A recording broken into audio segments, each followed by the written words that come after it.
Connue pour son éminente carrière au cinéma ponctuée par des classiques comme Taxi Driver, Le Parrain, Les Affranchis ou encore Hit, Robert De Niro n'a pas négligé sa vie privée, lui qui est père de 7 enfants. Après Raphaël et Drena, qu'il partage avec l'actrice Diana Bott, il a accueilli des jumeaux, Julian et Aeryn, avec la mannequin Toukie Smith.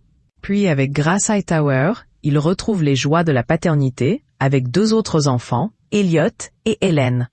En mai 2023, alors âgé de 79 ans, Robert De Niro révèle être père d'un 7e enfant, une fille, Gia, née de son union avec sa compagne Tiffany Chen. Un joli petit monde gardé à l'écart des médias, l'acteur ayant insisté pour que ses enfants grandissent de façon la plus normale possible. Aujourd'hui cependant, Aeryn, 29 ans, a décidé de prendre la parole dans la presse, et ce, pour une raison bien précise. En effet, la jeune femme s'est entretenue avec le média Dem pour faire son coming out transgenre. Les gens ne savent rien de moi, lance-t-elle en préambule. Bien sûr, aucun parent n'est parfait, mais je remercie les miens d'avoir souhaité me tenir à l'écart des projecteurs. Ils m'ont dit qu'ils voulaient que j'aie une enfance aussi normale que possible, explique Aeryn. La fille de Robert De Niro confie avoir longtemps souffert du regard des autres, subissant notamment des remarques sur son physique en grandissant. On m'a toujours dit que j'étais trop ou pas assez quelque chose. Trop grande, pas assez maigre.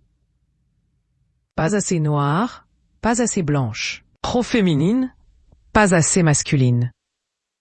Inspirée par les femmes noires, parmi lesquelles sa mère, Aeryn, qui a débuté son traitement hormonal de transition en novembre dernier, espère à son tour servir de représentation. Je voudrais être une source d'inspiration pour au moins une autre personne comme moi qui est noire, homosexuelle et qui ne fait pas du XS, explique Aeryn.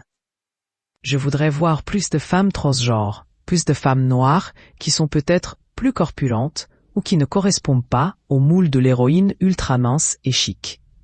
Dans le cadre de ce nouveau chapitre de sa vie, Aeryn s'attelle à devenir conseillère en santé mentale. Une façon d'accompagner les personnes qui, comme elle, auraient besoin d'alliés. Les personnes de couleur et les personnes homosexuelles ont vraiment besoin de plus de soutien et de défense de la santé mentale, insiste-t-elle avant de conclure. J'espère pouvoir mener à bien ce projet.